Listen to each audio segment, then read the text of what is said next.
Hello friends, कैसे हैं आप लोग। आज हम लोग क्लास 10th के मैथमेटिक्स को चालू करेंगे।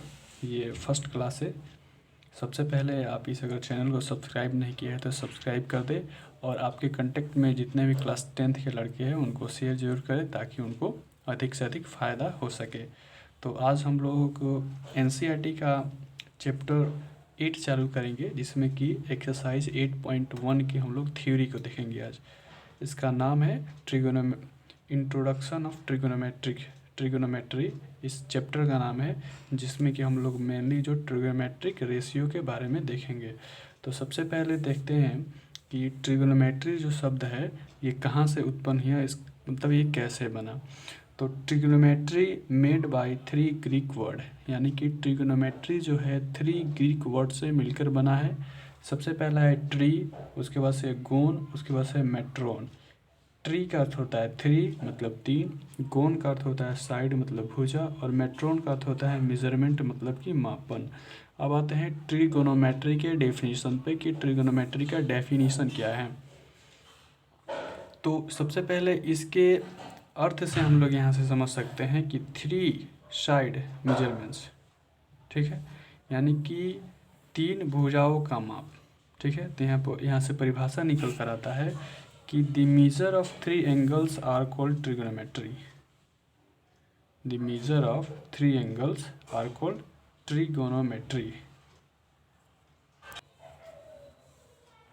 यानी कि यहाँ से देख सकते हैं कि the measure of 3 angles are called trigonometry, यानी कि 3 कोणों की माप को हम लोग क्या कहते हैं, ट्रिगोनोमेट्री कहते हैं। इसका एक और डिफिनीशन है यहाँ पर, और करके कहता है कि trigonometry is that branch of mathematics in which we study about sides and angles of a triangle.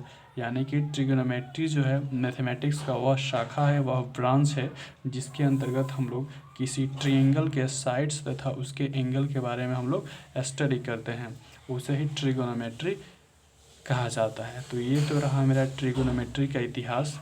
अब चलते हैं मेन टॉपिक पे।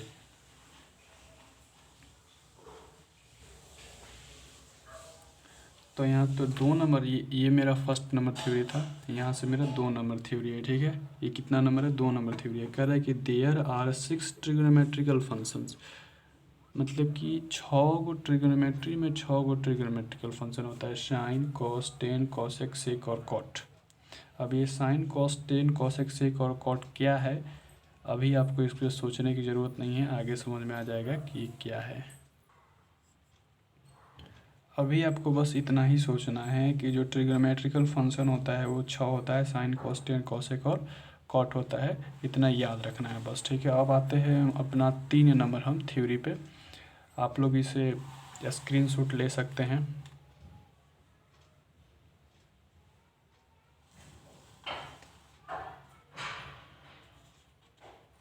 अब आते हैं 3 नंबर थ्योरी पे कि ये जो मेरा है 3 नंबर थ्योरी क्या है। तो सबसे पहले कि आप लोग तो राइट एंगल ट्रायंगल के बारे में जानते ही होंगे लोग। तो ये मेरा ए बी सी, ये एक हम राइट एंगल ट्रायंगल ले लिए, ठीक है, जहाँ कि बी जो है मेरा एक राइट एंगल है और यहाँ पर कोई एंगल हम लोग थीटा ले लिए। तो ये हमेशा ध्यान में रखना है कि यहाँ पर थीटा ले लिए तो थीटा के सामने वाला जो साइड होगा, यानी कि थीटा के सामने वाला साइड मतलब कि है ए बी, ठीक है। तो किसी भी राइट एंगल ट्रायंगल में जो थीटा के सामने वाला जो साइड होता है उसको बोलते हैं परपेंडिकुलर, इसका हिंदी होता है लंब, और इसको पी से इंडिकेट किया जाता है। इसके सामने वाला साइड का मतलब कि ये वाला साइड, इसके सामने कौन सा साइड है, ये वाला साइड, एरो के द्वारा दिखाया गया है, थीटा के सामने ए बी है। फिर जो राइट एंगल ट्रायंगल होता है इसके सामने का जो साइड होता है, तो राइट एंगल ट्रायंगल ये है, इसके सामने का साइड कौन है, ए सी है। तो इसको बोलते हैं हम लोग, ए सी को बोलते हैं हाइपोटेनस, इसको हिंदी में बोलते हैं कर्ण, और इसे एच से इंडिकेट किया जाता है। और तो ये तो हो गया परपेंडिकुलर और ये हो गया हाइपोटेनस, और और जो साइड बच जाता है उसको बोला जाता है बेस। तो ये तो हो गया मेरा परपेंडिकुलर, ये हो गया हाइपोटेनस, और ये वाला साइड बच गया कौन, बी सी। तो बी सी हो जाएगा 20, बी सी हो जाएगा बेस जिसे कि आधार कहा जाता है, इसे बी से इंडिकेट किया जाता है। अब आते हैं अगला थ्योरी पे। इतना तो आप लोग समझ गए होंगे। अब आते हैं हम चौथा नंबर थ्योरी पे। यहाँ से चौथा नंबर थ्योरी पे तो सबसे पहले हम लोग ए बी सी एक और राइट एंगल ट्रायंगल एक ले लिए। यहाँ पर हम लोग थीटा ले लिए, तो इस थीटा के सामने वाला क्या होगा, इसको पी यानी कि ये परपेंडिकुलर होगा। ये राइट एंगल ट्रायंगल है, इसके सामने वाला एच होगा और यहाँ पर बी सी बच गया, तो ये क्या होगा, बेस हो जाएगा। तो अब इस ट्रायंगल में इतना हो गया। अब पूछ रहा है क्या कि इस ट्रायंगल के द्वारा आप बताएं कि साइन थीटा का मान कितना होगा, कॉस थीटा का मान कितना होगा, टेन थीटा का मान कितना होगा, कोसेक थीटा का मान कितना होगा, सेक थीटा का मान कितना होगा, कॉट थीटा का मान कितना होगा। तो सबसे पहले साइन थीटा, ये फार्मूला याद रखना पड़ेगा कि sine theta is equal to होता है पी बट्टे एच, मतलब कि परपेंडिकुलर बट्टे हाइपोटेनस, हिंदी में बोले तो लंब बट्टा कर्ण। उसी तरह cos theta is equal to B बट्टा एच, मतलब कि बेस बट्टे हाइपोटेनस यानी कि आधार बट्टा कर्ण। टेन थीटा इज इक्वल, ये आपको फार्मूला याद रखना पड़ेगा कि sine theta is equal to B बट्टे H, cos theta is equal to B बट्टे H, tan theta is equal to P बट्टे बी, पी मतलब परपेंडिकुलर यानी कि कर्ण, बी मतलब बेस यानी कि आधार, ये पहले बताया जा चुका है। तो अब पूछ रहा है कि इस ट्रायंगल के सहायता से आप साइन थीटा का मान ज्ञात कीजिए। तो sine theta is equal to हम फार्मूला जानते हैं कि वो पी बट्टा एच होता है, पी बट्टा एच होता है। तो अब इस ट्रायंगल में देखिए, अब हमको कह रहा है कि इस ट्रायंगल के सहायता से बताइए। अब तो sine theta is equal to तो पी बट्टा एच फार्मूला होता है, ये हम जानते हैं।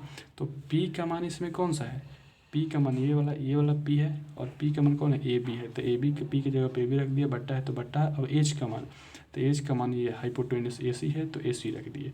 उसी बार cos theta is equal to हम फार्मूला जानते हैं क्या, बी बट्टा एच यानी कि बेस बट्टे हाइट। तो बेस इसमें कौन है, बेस ये है बी सी, तो बी सी का बी सी रख दिया, और एच यानी कि हाइपोटेनस कौन है, ए सी है, तो ए सी का यहाँ पर ए सी रख दिए। उसी तरह टेन थीटा की इक्वल टू क्या होता है, पी बट्टे बी। तो पी का मान कितना है, पी का मान ए बी है, और बी का मान कितना है, बी सी है, तो बी सी हो गया। अब यहाँ पर ध्यान रखना पड़ेगा कि साइन कॉस और टेन का जो भी वैल्यू आएगा वो ठीक अपोजिट होता है ये तीनों, यानी कि कॉसेक थीटा साइन थीटा के ठीक अपोजिट होता है। यानी कि साइन थीटा के जितना वैल्यू होगा उसका उल्टा कर देंगे तो कॉसेक थीटा का वैल्यू हो जाएगा। फिर कॉस थीटा का जितना वैल्यू होगा उसका उल्टा अगर कर दे तो सेक थीटा का वैल्यू हो जाएगा। फिर टेन थीटा का जितना भी वैल्यू है उसको अगर उल्टा कर दे तो कॉट थीटा का हो जाएगा। जैसे कि cosec theta is equal to H by P. देखिए sine theta is equal to P बट्टे एच है, तो कॉसेक थीटा हम अभी बोले कि साइन थीटा का उल्टा कर देंगे तो कॉसेक थीटा हो जाएगा, ठीक है। तो sine theta is equal to P बट्टे एच, तो cosec theta is equal to H बट्टे पी। तो ये वाला जब बदल दिया तो ये वाला भी बदलेगा, ये बट्टा ए सी है तो ए सी बट्टा ए भी हो गया।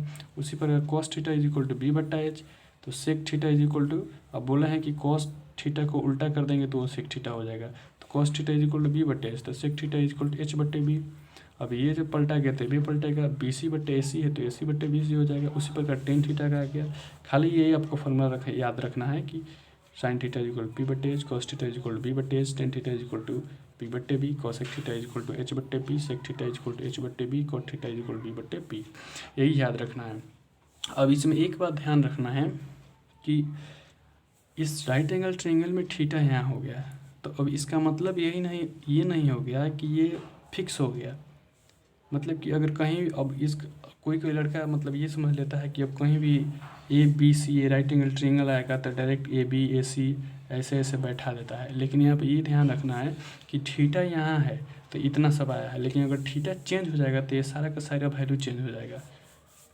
मतलब कि इसमें निश्चित नहीं रहता, ये ध्यान रखना है। इस पर एक एग्जांपल हम लिए हैं, जैसे कि ये 4 नंबर था थ्योरी, ये 5 नंबर थ्योरी।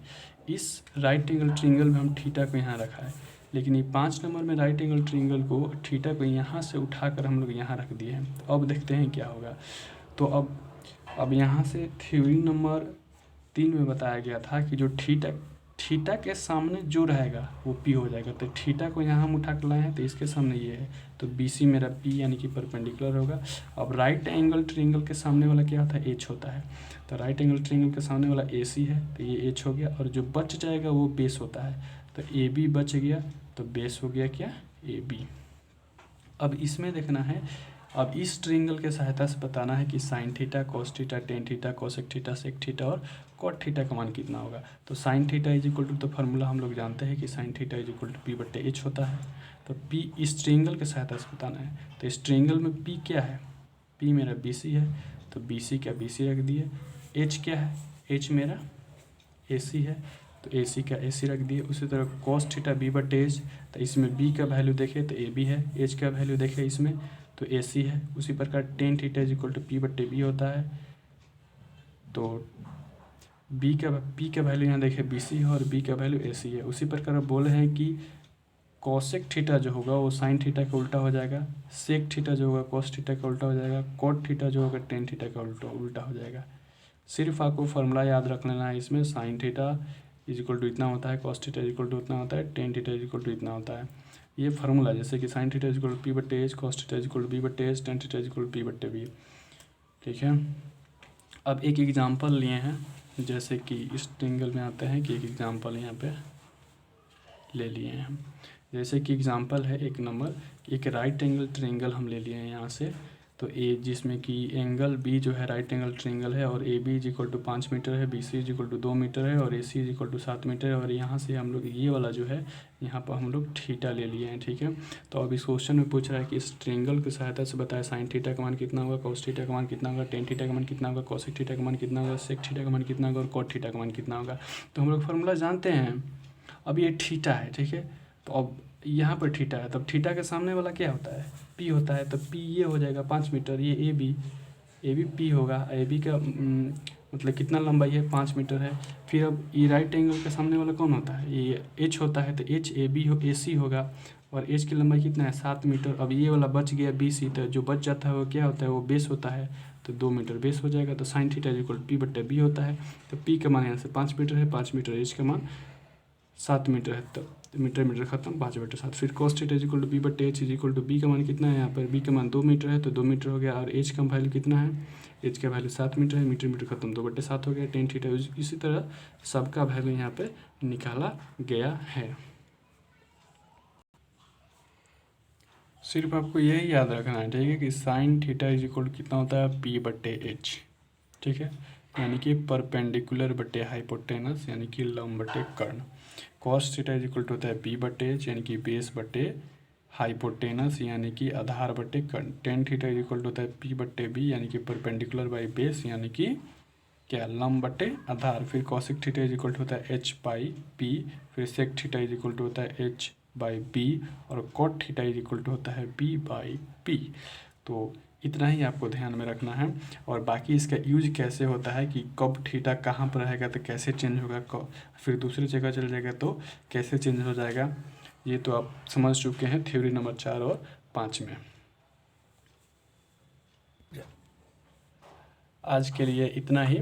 इसके आगे नेक्स्ट वीडियो में अगर ये शो आपको अच्छा लगा हो तो इस शो की चर्चा अपने मित्र साथियों और भाई बहनों में ज़रूर कीजिएगा। मिलते हैं अगले वीडियो में, तब तक के लिए बहुत बहुत धन्यवाद। एक बात और, ये वीडियो आपको कैसा लगा हमें एक कमेंट की सहायता से ज़रूर बताएं। मिलते हैं अगले वीडियो में, तब तक के लिए बहुत बहुत धन्यवाद।